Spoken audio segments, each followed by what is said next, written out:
morning I've got Prince again on a school day with me.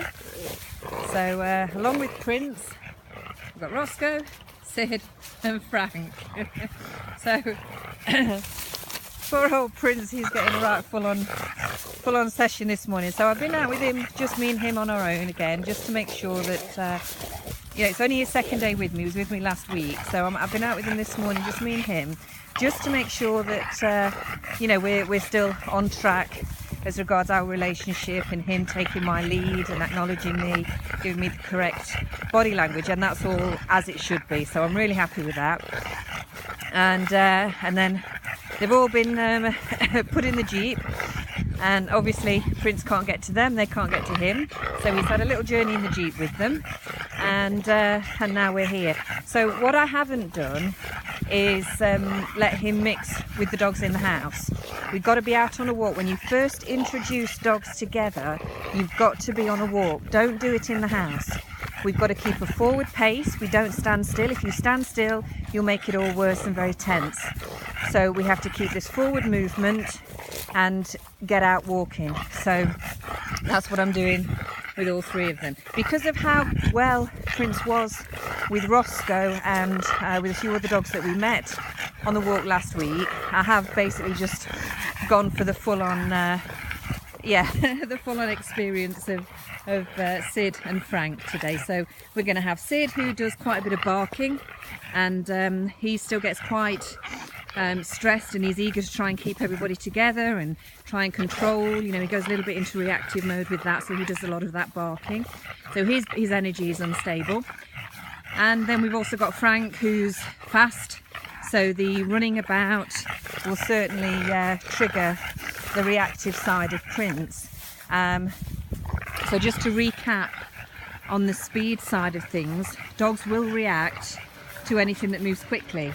So if another dog suddenly comes running by them, if somebody comes jogging by, if somebody goes by on a bike, any kind of speed, any faster movement, it's in their DNA to react, their instinct to react, because it would naturally be associated with predator or prey situation. So if it's a predator situation, obviously their survival depends on it. They don't want to get eaten.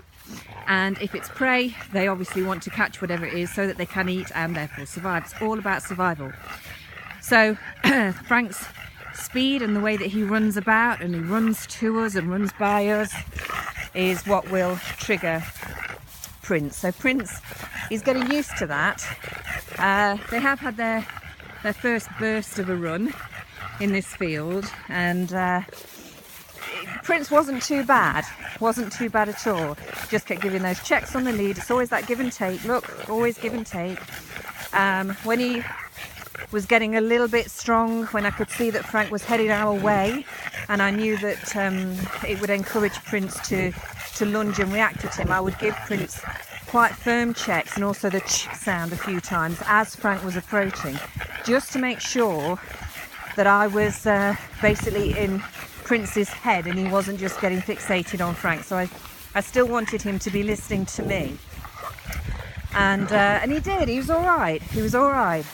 So we're just going to carry on with this for a while, and gradually all three of them have come to Prince and had a little sniff of him, and while he's on the lead, he has to be submissive. He can't react to them, he can't tell them to go away. I'm in control of that situation because he's on the lead, and that's what we have to do. We have to put them in a submissive position, so they have to accept the attention from the other dogs. But once he's accepted it and realises that, there was nothing wrong, there was nothing to worry about, the dogs were fine, clearly he can see I'm in control of the situation as well.